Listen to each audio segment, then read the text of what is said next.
dengan tadarus ulang surat Al-Lahab. Mulai Bismillahirrahmanirrahim.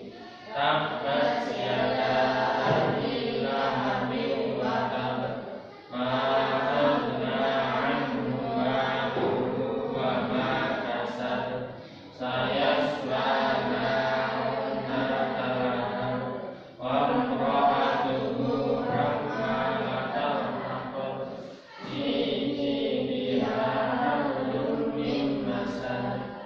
Shadaqallahu adzim. Hadir semuanya ini?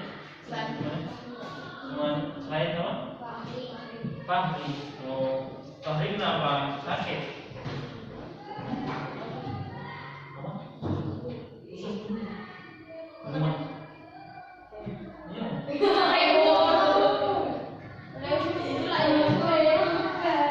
Operasi kan?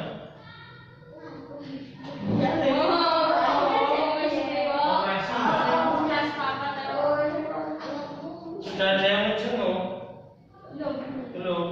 Ya kapan-kapan jenguk, tanyakan gimana keadaannya. Komunikasi sama wali kelas untuk gimana baiknya dijenguk. Kalau sudah lama sakit, alangkah baiknya dijenguk. Itu ya. Silakan buka halaman 53. Silakan halaman 53. Kita hari ini akan belajar tentang kepemimpinan Khulafaur Rasyidin. Tentang Khulafaur Rasyidin.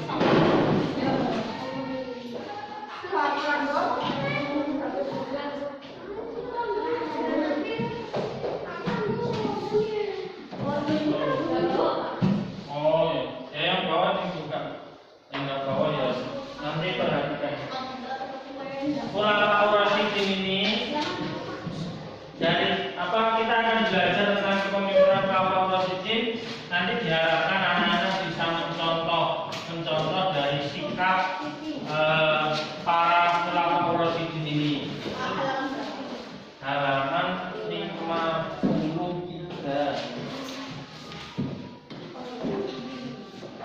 Yang perlu kalian ketahui, Khulafaur Rasyidin ini ada 4.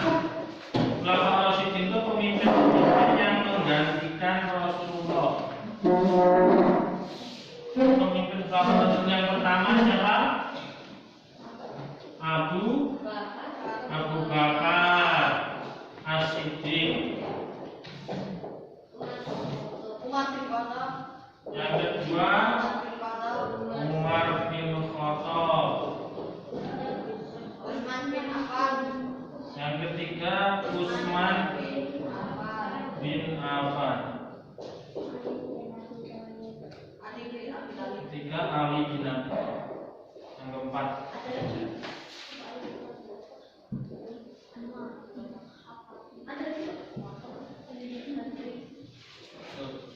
nah, kita akan coba dulu sekarang ini kita akan perhatikan atau kita akan belajar tentang kisahnya Abu Bakar As-Siddiq.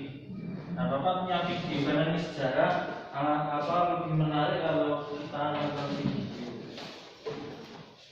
Perhatikan.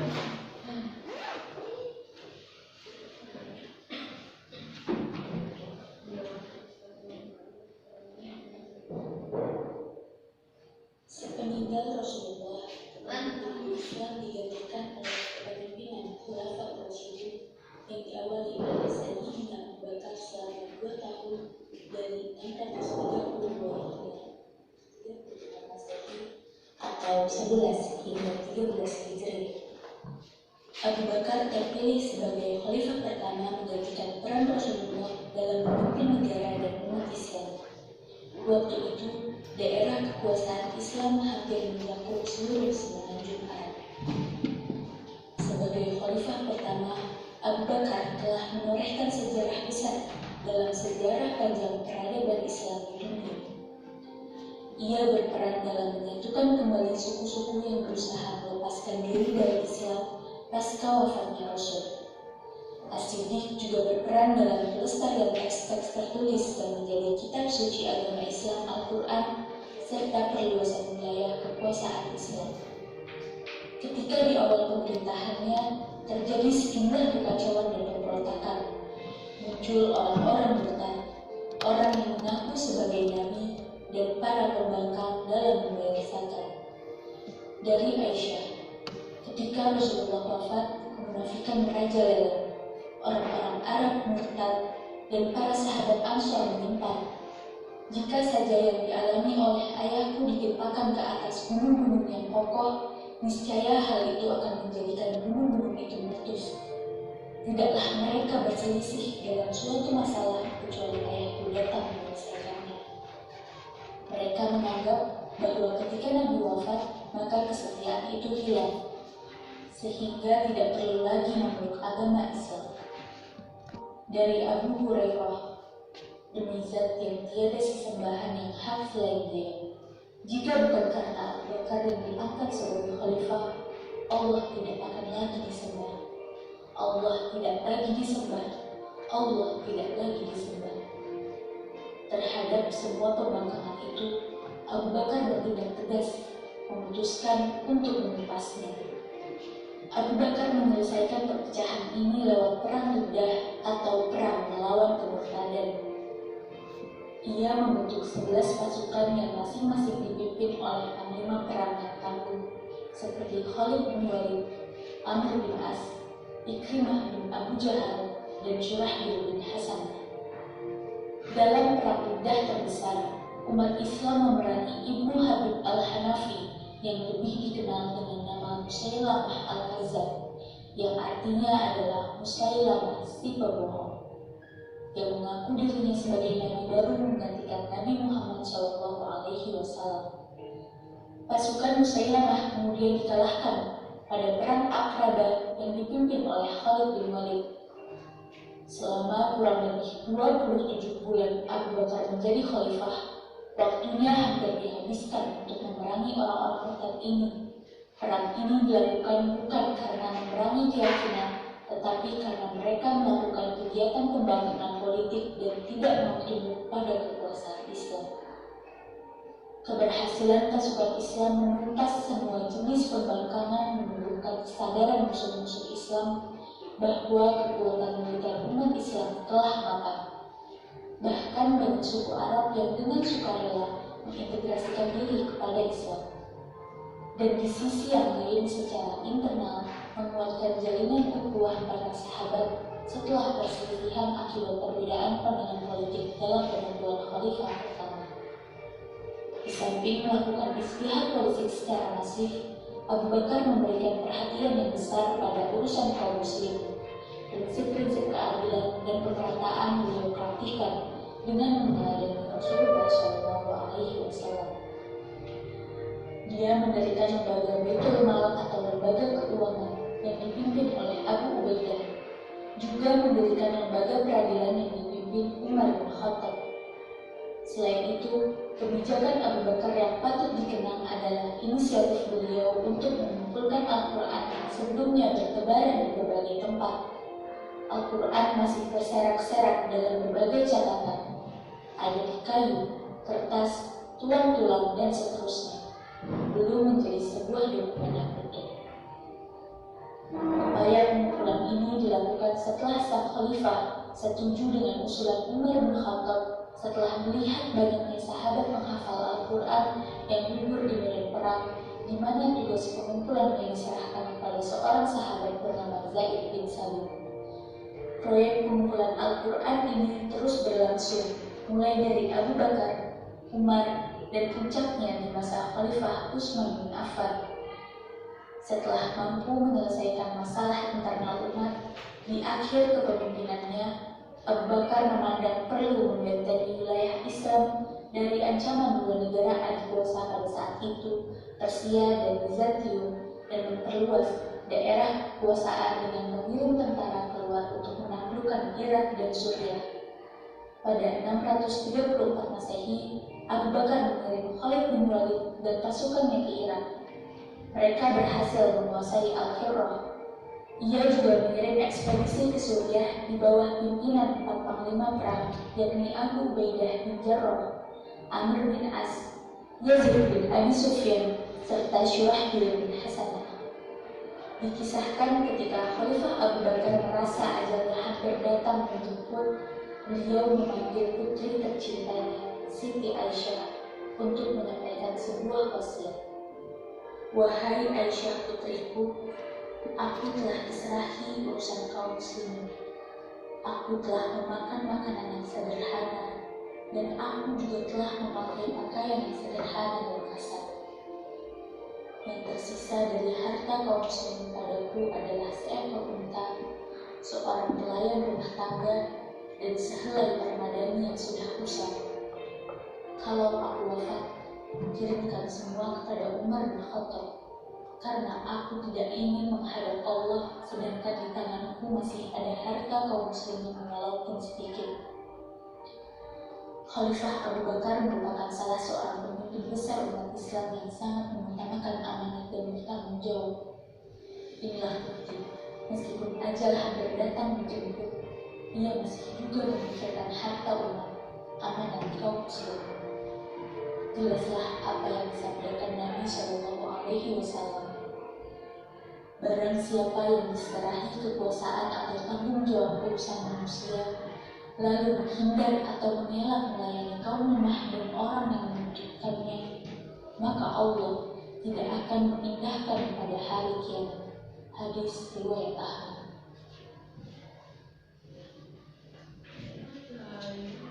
Itu sepenggal kisah tentang Abu Bakar As-Siddiq. Tadi apa yang didapat? Abu Bakar As-Siddiq. Abu Bakar As-Siddiq ini memimpin setelah Rasulullah wafat. Abu Bakar As-Siddiq ini teman masa kecilnya Rasulullah, atau teman yang selalu bersama Rasulullah. Abu Bakar As-Siddiq ini adalah orang yang paling percaya sama Rasulullah. Sahabat karib, benar-benar sahabat dekat. Kenapa Abu Bakar ini mendapatkan gelar As-Siddiq atau yang jujur, yang benar? Itu karena Abu Bakar ini yang pertama kali membenarkan peristiwa Isra Mi'rajnya Nabi Muhammad. Abu Bakar As-Siddiq ini memimpin tadi selama berapa? 2 tahun, betul, memimpin selama 27 bulan atau 2 tahun ya. Kita permudah itu 2 tahun. Memimpin selama 2 tahun. Abu Bakar As-Siddiq, apa yang banyak dilakukan oleh Abu Bakar As-Siddiq? Tadi mengalami perang apa? Namanya perang Riddah. Riddah ini perang melawan orang-orang murtad. Jadi di pasukan kaum atau di kaum muslimin pada waktu itu masih hanya orang-orang munafik. Yang masuk Islam itu hanya karena takut, khawatir, itu takut sama Nabi Muhammad atau ingin mencari perlindungan semata. Tapi ketika Nabi Muhammad wafat, mereka itu keluar. Bahkan ada yang mengaku menjadi nabi setelah Nabi Muhammad. Tadi namanya siapa? Musailamah. Ada Musailamah Al-Kadzdzab. Terus ada Syaja'ah. Tadi ada sekitar 4 atau 5 orang yang mengaku menjadi nabi. Orang-orang yang murtad ini keluar dari Islam, bahkan ada yang mengaku menjadi nabi, bahkan ada sebagian yang tidak mau membayar zakat. Terus melihat perpecahan itu, jadi kan terlihat umat Islam pecah, banyak yang membangkang. Itu akhirnya Abu Bakar menyerukan memimpin membentuk pasukan untuk memerangi orang-orang yang murtad ini, perang Riddah. Tadi dipimpin oleh seorang panglima gagah perkasa yang tidak pernah kalah dalam perang. namanya Khalid bin Walid. Panglima perang dalam sejarah, belum pernah kalah perang. Luar biasa. Setiap pemimpin pasukan perang pasti menang. Tuh. Bahkan Khalid bin Walid ini yang ketika masih menjadi orang kafir sebelum masuk Islam, dia yang memimpin kaum musyrikin dalam perang Uhud. Makanya dalam perang Uhud itu umat Islam kan sempat sedikit kocar kacir melawan strategi perangnya Khalid bin Walid. Memang luar biasa, tangguh sekali.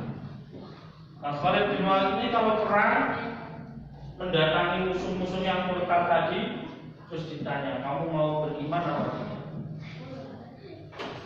Kalau mau tobat, diterima tobatmu. Tapi kalau tidak mau tobat, maka kamu akan saya perangi. Sebagian ada yang tobat, sebagian tidak mau tobat, perangi. Sampai Musa al-Kadzab itu yang mengaku menjadi nabi ini juga terbunuh. Yang membunuh namanya Khalid bin Walid. Yang membunuh Musa ini namanya Wahsy. Seorang budak itu. Nah, prestasi-prestasi yang dilakukan oleh Sayyidina Abu Bakar itu yang pertama tadi mengumpulkan Al-Quran, terus berhasil menumpas orang-orang murtad, orang-orang munafik yang membangkang terhadap Islam, mendirikan Baitul Mal, terus mendirikan lembaga pengadilan, mendirikan pengadilan. Sifat atau sikap yang bisa kita teladani dari sosok Abu Bakar ini adalah beliau itu orangnya yang sangat dermawan, sederhana, itu. Bahkan beliau meninggal itu tidak meninggalkan apa-apa.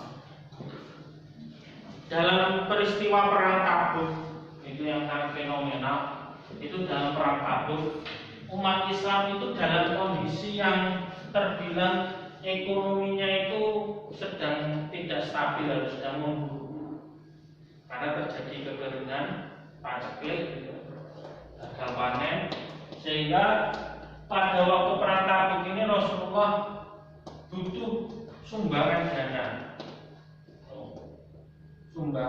dari kaum muslimin yang ingin membantu biaya peperangan perang Tabuk.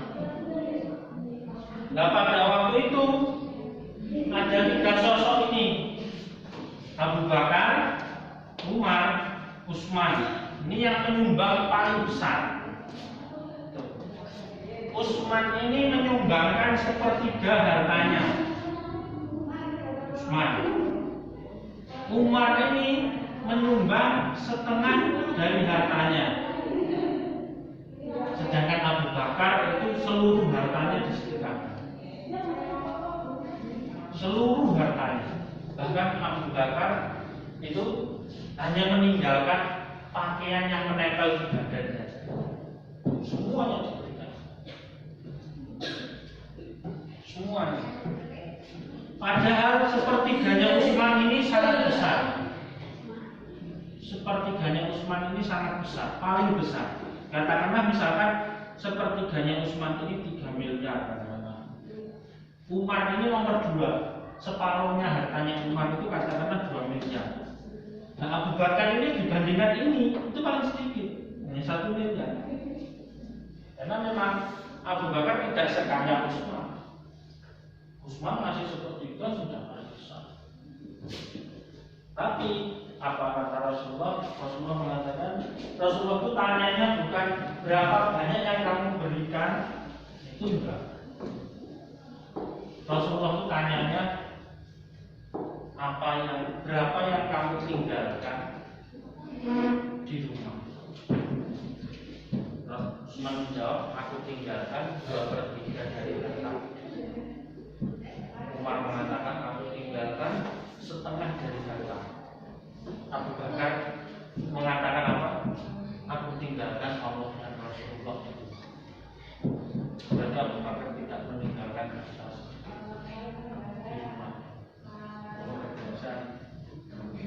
Abu Bakar itu sahabat yang memang paling luar biasa.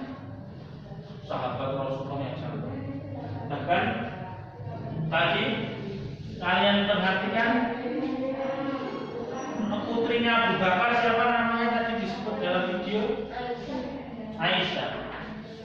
Sayyidah Aisyah. Aisyah itu adalah istrinya Nabi Muhammad. Aisyah itu menikah sama Nabi Muhammad usianya yang baru 9 tahun. Usia berapa? Naik.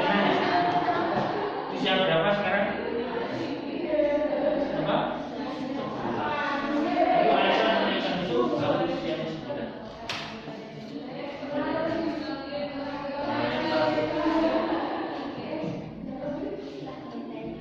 Tapi bukan, jangan disamakan dengan zaman sekarang maksudnya.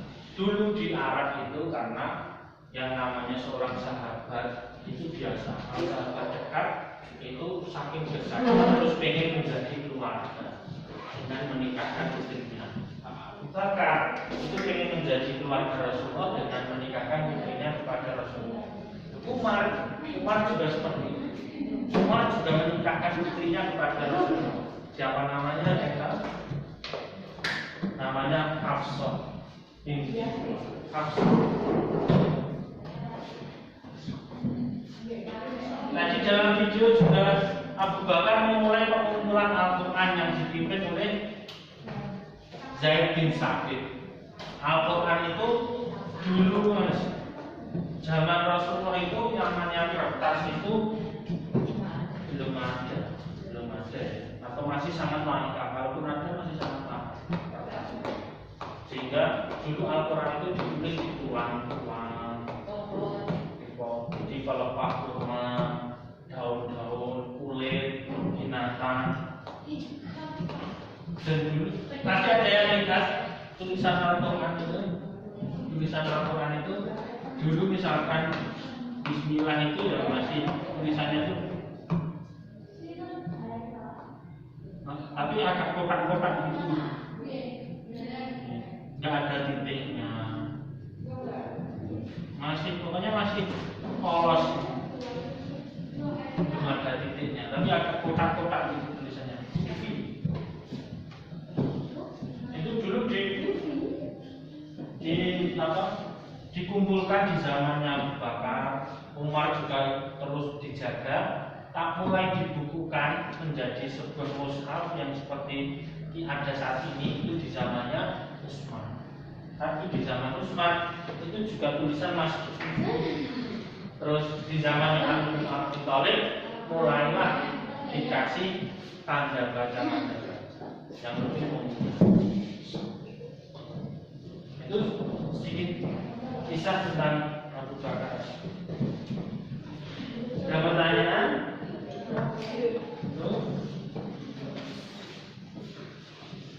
Ini apa yang harus kita contoh dari kisahnya Abu Bakar As-Siddiq ini? Yang pertama adalah sederhana, dermawan, jujur, dan selalu berada dalam kebenaran. Oke, itu saja. Mari kita tutup, kita akhiri. Jangan lupa nanti kalian bisa terus belajar membaca kisah-kisahnya ini para pelapor ini. Masih banyak sekali kisah-kisah terakhir dari mereka. Di sini kalau waktunya terbatas, bapaknya bisa menyampaikan sepenggal saja. Oke, kita tutup dengan baca doa bersama-sama.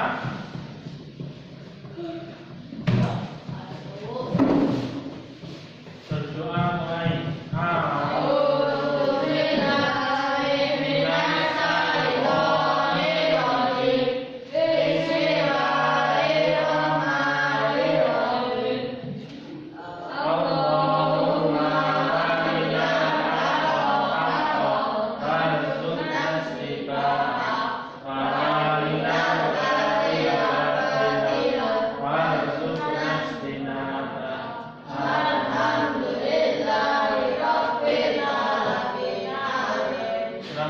dari Bapak mohon maaf. Assalamualaikum warahmatullahi wabarakatuh. Waalaikumsalam warahmatullahi wabarakatuh.